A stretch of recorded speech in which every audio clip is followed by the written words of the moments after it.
We are remembering one of the most fateful days of the civil rights movement 60 years ago. Marchers seeking the right to vote were brutally beaten by police in Selma, Alabama, on what's become known now as Bloody Sunday. The city marked that anniversary over the weekend. Lise Preston met with one of the protesters who made history back in 1965.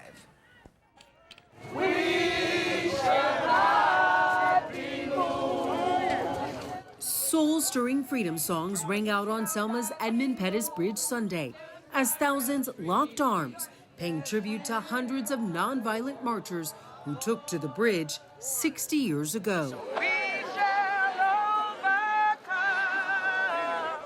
Leading the way, the foot soldiers who demonstrated decades before for Black people in the segregated South to have equal voting rights.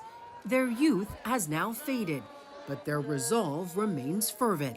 We were the generation that said no more. Charles Malden was just 17 years old. 6 decades ago this past weekend, the foot soldiers planned to march the 50 miles from Selma to Alabama state capital, Montgomery. But hatred halted their mission. I remember hearing the sound of John Lewis's head being crushed by a state trooper's billy club. And then they put tear gas, began to attack us, beat men, women, and children. The attack did not destroy their determination. They would march again. In the aftermath of Bloody Sunday, the Voting Rights Act passed later that year. What are you hoping children today learn from you all?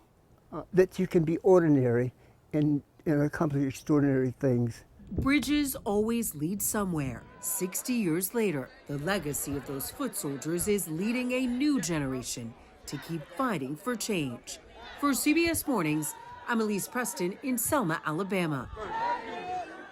I like what he said. You can be ordinary and accomplish extraordinary things. Sure made me think a lot about John Lewis this weekend. Yep. We've all interviewed him, and his whole thing about good trouble, that's what he was talking about. It's amazing what they went galvanized through. support for the Voting Rights Act, and it was a Exactly. turning point in history.